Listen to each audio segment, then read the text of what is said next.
Zina langa ndi Mayeso Chikadzula kulandira chokera kuno kuna Mbuma Trading Center komatu president wa dziko lino akhaso akuima pano kuti ankhuletu kwa anthu amene asonkhana pano kuimbira anthu lomwe asonkhana pano pa Mbuma Trading Center pamene president akuchitatu misonkhano yoyima kuwakopa anthu kuti akavotere pa chisankho chimene chichapa 16 September 2025 choncho akafika pamene malo osiyanasiyana president amene akuima akumafotokozapo ndithu fundo zosiyanasiyana zachitukuko zomwe achita kale mdziko muno komanso zimenenso akuonza kuti awachitire amalawi mdziko muno. Ndini nzanga Isaac Jali pano amene tikuyenda naye ulendo umene president akuchitatu misonkhano yoyima kuno choncho Isaac Jali na Mbuma Trading Center tsopano malo achiwiri a president kuima pano. Zona di nzanga Mayeso president ayima apa ngati malo achiwiri kuchokera pa chimwaza pamene anayima ndi kulankhula ndi anthu komanso kwalimbikitsa anthu kuti pa 16 September akavote ndi kuchoka pa chimwaza akubwera pano pa Mbuma pamenenso pali khwimbi kwambiri khwimbi kuyambira kolowera kucha kuzafika penipeni pa trading center pa stolo za pa Mbuma pali anthu ochuluka kwambiri. Uthenga kwambiri mafoto zapo umakhala kuti kuwalimbikitsa anthu kuti akavote pa 16 September pano chifukwa anthu adalembetsa. President adayenda sokale malo amenewa malonga tomwe adayenda mukale kuwauza anthu kuti kalembetseni kaundu la voti pano akuyenda so mmenemo kwauza akavote so pano nzofunika bwanji zimene zanga Isaac Jali. Zimenezi ndizofunika kwambiri chifukwa chakuti president anadziwa kuti pangatalike chisankho cha 2025 mu September chifika chifukwa chake anadutsa momwemu nthawi imene ija nthawi imene Malawi Electoral Commission bungwe lona za chisankho lidatsekula kuti anthu ayambe kulembetsa. President anatenga nawo gawo lomema anthu lolimbikitsa anthu kubwera kupita malo osiyanasiyana kukalembetsa. Ndiye leronso akuchita chimodzimodzi kudutsa momwemo kuwalimbikitsa anthu kuti pa 16 September akaponye voti yawo ndiponso akawasankhe iwowo kuti apitirize ntchito za chitukuko zimene zikuchitika kale. Zaka Isaac Jali zikuonetsa kuti dzulo president anali mboma la Lilongwe kuyenda madera osiyanasiyana kuphira njuzi afika mpana kwa Santhe uku madera osiyanasiyana kukasiya konse. Nkhani yake ikuonetsa kuti kumene kwanthu amachita kwambiri ulimi amalima zinthu zambiri imene zimapita madera osiyanasiyana dziko. Leronso kuno kudowa ndi boma limodzi imenso limalima kwambiri ndi misewu imene ikukonzedwa mdziko mtaona msewu umene wa Mbuma amene ukukonza umene zikupitana bwanji zimenezi. Nzona di nzanga Mayeso Chikadzula tingonena mwachidule kuti Central Region ndi food basket ya mwina pafupi mwina dziko lonse gondolo ya chakudya dziko lonse kusonza kuti alimi apa chigawo chapakati amalima kwambiri amalima osati masewera. Ndiye pali kulumikizana kapena pali kugwirizana pakati pa ulimi zokolola zimene alimi amazipeza ndi misewu chifukwa akakolola zokolola zija amenera azinyamule kupita nazo ku misika yosiyanasiyana kandu ku auction kapita nazo kandi kwa adimaki ndi malo ena kumene angathe kukagulitsa kotero kuti misewu yabwino ya makono imene boma lili kumanga ndiyofunikira kwambiri chifukwa ndi kuti ithandiza kupeputsa mavuto amene alimi amakumana nawo akamanyamula katundu wawo kupita ku misika. Sasa iwale company imene umanga nsewu umene ndaonapo paja pa malo awo pa side paja China Civils yomwetu imamangaso ina manga 6 lane Kenyana Drive paja pa Chajenji Kamu Central kuchoka parliament nsewu umene ujawo ndeti tiyembekezere nsewu umene tukhautani mwina zanga Isaac Jali. Ukhala nsewu wa makono kwambiri nsewu wabwino wafotokoza nzanga Mayeso kuti ndi kampani yodziwa bwino kwambiri. China Civils yatulusa nsewu wabwino mu mzinda wa Lilongwe ndiye chingakanike ndi China kampani imene kupereka nsewu wa makono kwambiri kunoko kuna Mbuma kuchoka paja pa chimwaza kuzafika pa stolo za panopo pa Mbuma. Ndiye kuti anthu akuno akuyenera kukhala ansangala akuyenera kukhala ndi chidwi akuyenera kukhala ndi chiyembekezo chonena kuti akhala ndi nsewu wabwino kwambiri umene ndipo ifeyo mmene tipabwera kuno taona kale kuti wayambika nsewu wochoka pa chimwaza mu M1 yonso ndi wanyuwani M1 yonso ndi watsopano umene boma likumanga. Ndiye kuti kuchoka pa nsewu wanyuwani wa M1 nsewunso wanyuwani wochoka pa chimwaza kufika kuno kuna Mbuma. Mwina zanga Isaac Jali poti kumadera ngati kuno ngati kuna Mbuma kamene madera aphungu maitira zinthu zosiyanasiyana kudzera ku ntchito so mwina za CDF ndi zina zote komanso ngati boma paloka kuphatiza pa mwina kuphatizapo ntchito ngati za mtukula pakhomo mwina zimene ungatchulepo mwachidule ngati kuno kudowa zikakhala ntchito zanje zanga Isaac Jali ngati za magetsi zina zimenezo ungatchule ziti.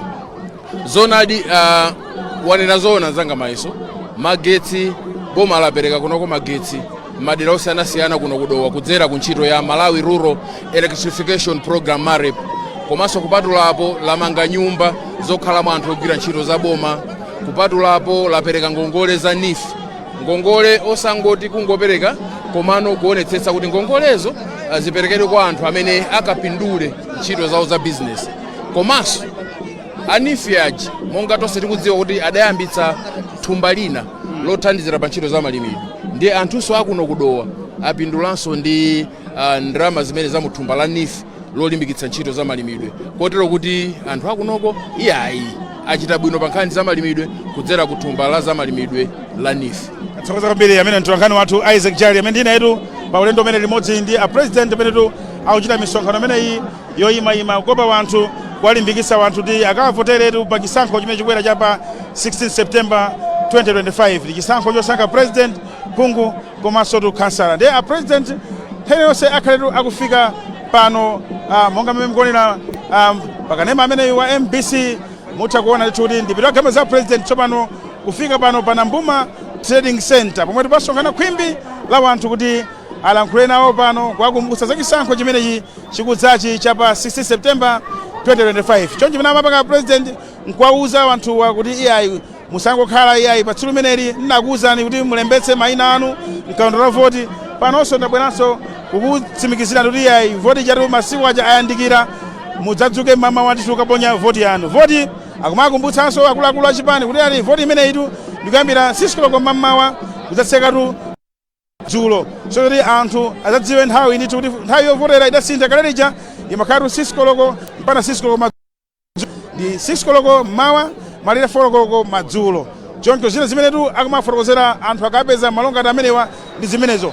Ndi apa president amene mutimvera pa MBC Radio 1 mmene atero ma president itu atuluka pamwamba gapo tawo chanditu kuima pemba chanditu pa sunroof kuti awayankhule anthu pano sikuti gambo jampana denga ijayi koma iyayi yawo yomwe ya president angotuluka pamwamba pang'ono kuti awayankhule anthu amene asonkhana pano pa Amumba Trading Center. Ndimati pa anthu ochuluka kwambiri pano amene afuna amve uthenga kuchokeratu kwa president athu menetu afika pano. Anthu ochuluka kwambiri amene nditu ali pano pa Amumba kuti aone a president, amve mawu a president, walimbikitsa anthu amenewa a president kuti voti ilipo nditu pa 16 September 2025. Apa tikupeka m'manja mwa Richard Mondopanda omwetu ndi mlembi wamkulu wa chipani cha MCP amene tu akutsogolera programu imeneyi pano pa Amumba Trading Center. Anthu akwerakwera mashopu, anthu akhalakhala mwamba mashopu kuti amve kuchokeratu kwa a president pa nthawi imeneyi. Bwana president mwalandiridwa mmawa uno ali apawa ndiye mwini dera senior chief Kahembe ni mwana wawo kusamba tonsi. Iwowa akakulandirani bwino pa ofesi pawo. Paliso mkumano wina kumeneko koma pano tinati musango dutsa mwapatse mona abale wanu. Mwafika kuno kwanu awa na abale wanu. Mundilole modzichepetsa Your Excellency ndikupempheni kuti mwayankhule abale wanu kuno ku Amumba. Zikomo kwambiri Your Excellency.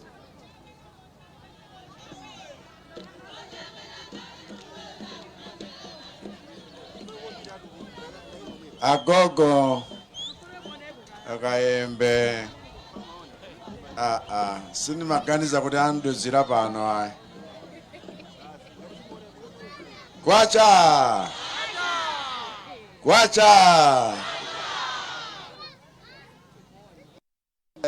koma nyamata inu msakanene tivane wani pano ndakulira pano ino ntawuni yanga sukulu mmaimba pakaninga yapo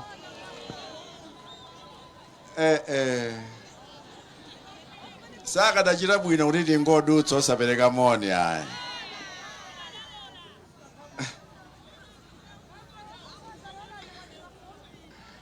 Ayo ambukoza msadenkhawa za msewo mpaka tikafika ukalumikiza kuchisepo uko tikalumikizanso pita uko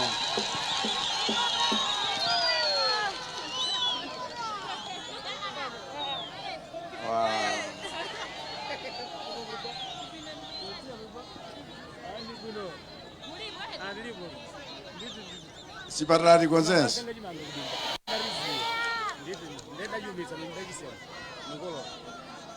Nikwambira pampano Rumeza. Koma tigwirizane. Nanga kuno muliso ni candidate president winner. Mkavotera nda. Sono MP mvotere nda.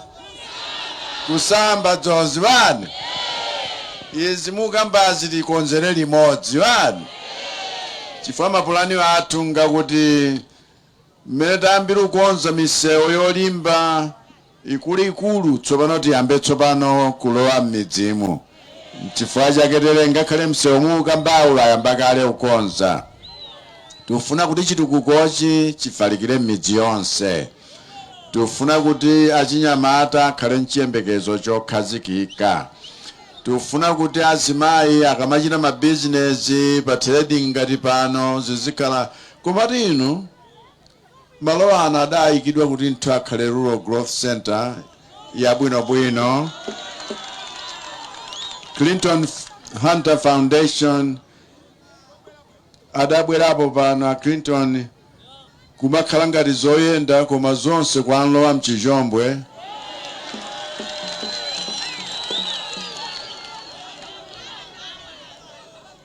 Kumanchita ngati zinthu wosasamalirako kuno yaye.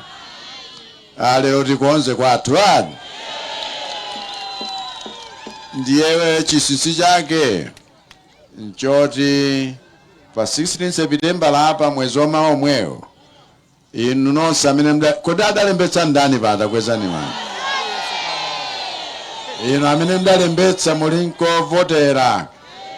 Osachita chibwana munyinji tikavotere Chakwera. Tumvana kodi. Chifukwa ndiye kuti chitukukochi chipitirira. Wena amene adalepheretsa kuti kuno kutukuke kalero akabwereranso ndiye kuti zakanika. Ndiye osachita za chibwana chimalanditsa bani. Tagwirizana bani. Ambuye akudalitseni nonse zikomo.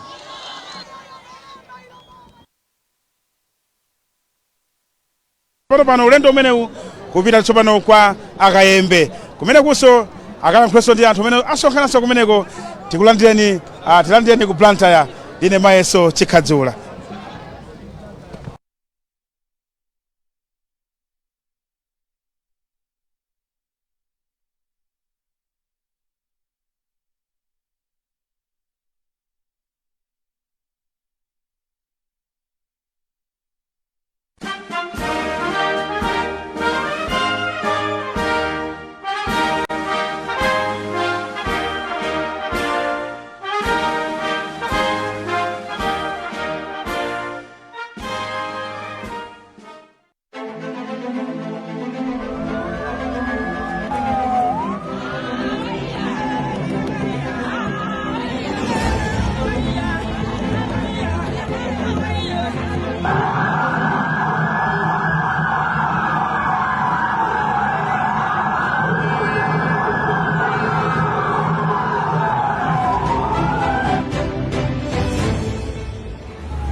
Pamene Mulungu anandiika pa mpando umenewu anali nafe cholinga ngati dziko.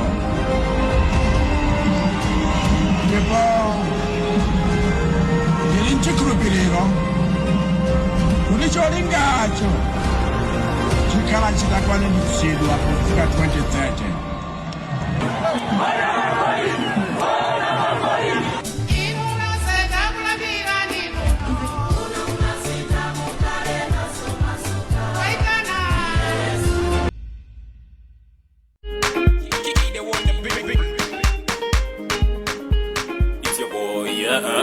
Abwana Chakwera ndiziru zinu kukondilololo mutima mangazi mafiru awaditsa malato zogololo nyesinira wali bongololo palibe sokayikira tikubira chitsogolo emusipingi boma Chakwera ndi boma tambala wakuda boma wali bongololo emusipingi boma Chakwera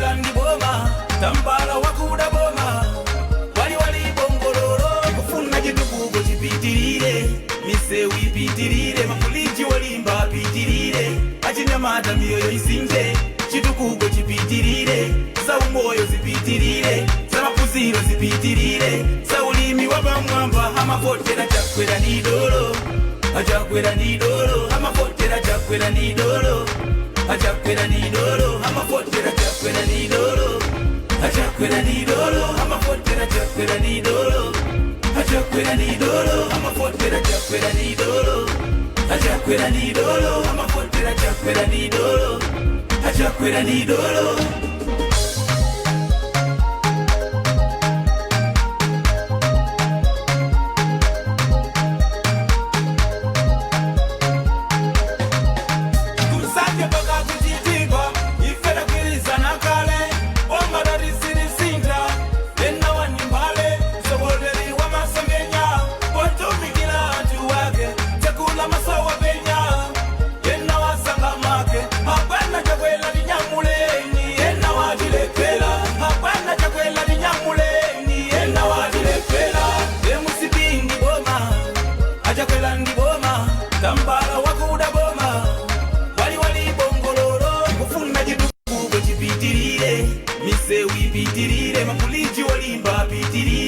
achinyamata miyoyo isinje chitukuko chipitirire saumoyo zipitirire samapuziro zipitirire saulimi wapamwamba amafotera Chakwera ni dolo Chakwera ni dolo amafotera Chakwera ni dolo Chakwera ni dolo amafotera Chakwera ni dolo Chakwera ni dolo amafotera Chakwera ni dolo Chakwera ni dolo amafotera Chakwera ni dolo Chakwera ni dolo amafotera Chakwera ni dolo Chakwera ni dolo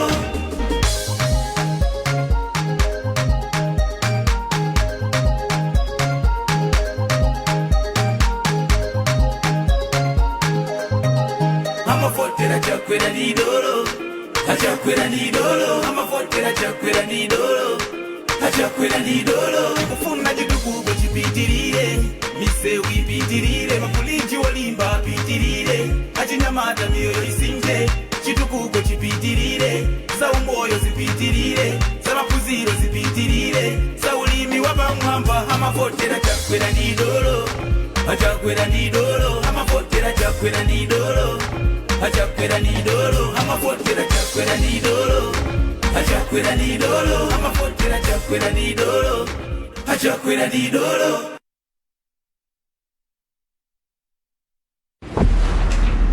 My name is Lazarus, President of Malawi. For the past few years, President Dr. Lazarus McCarthy Chakwera has worked to redeem Malawi from decades of challenges with the mindset to build a nation of opportunity. Now, he is ready to do even more. To end hunger and ensure food security, President Chakwera will introduce universal affordable fertilizer, continue affordable import programs, expand mega farms. Over the next 5 years, he will create 3 million jobs by boosting investment in agro-processing, tourism, mining and expanding access to NIF loans and Agricom capital to support youth enterprises. He understands that development thrives on justice. President Chakwera will strengthen the rule of law so no one is above it and introduce reforms to fight corruption and uphold accountability. President Chakwera has prioritized the improvement of service delivery across all sectors.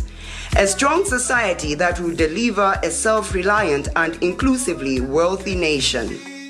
A vote for Dr. Lazarus McCarthy Chakwera is a vote for opportunity, for jobs, for food, for wealth, for justice, and excellent service delivery. President Chakwera and the Malawi Congress Party, taking our development forward. Your vote is the vehicle that keeps our country moving. And I am once again offering my services as a driver who is ready to continue taking your development forward. Maluzi nje. Patani pamwa mbwe kudzera pa MBC2 on the go. Maluzi nje. kulowa kuvunga kashi mbwe pompo kuti mulowe nawo masewerowa imbani star 4342 star 10 hash lotsani nambala ya matikiti omwe mukufuna kugula muli ndi kuthekera kugula matikiti mpaka 10 pakamodzi lowetsani pini yanu ya Airtel Money kapena pamba raffle tikiti iliyonse ndi 400 kwacha mukatero sewerani ndi kuyamba kuwina migolo ya cash raffle draw iliyonse izionetsedwa live pa MBC2 on the go ndi Facebook page yathu masewerowa ndi ovomerezeka ndi bungwe la Malawi Gaming and Lotteries Authority MAGLA anthu ochepera zaka 18 sayenera kuchita nawo masewerowa ndondomeko ndi malamulo zidzatsatidwa. Elections are upon us. It's decision time, Malawi. Mark your calendars. It's the first 2025 presidential debate this Thursday, August 21st at 7 p.m. at the Bingu International Convention Center in Lilongwe.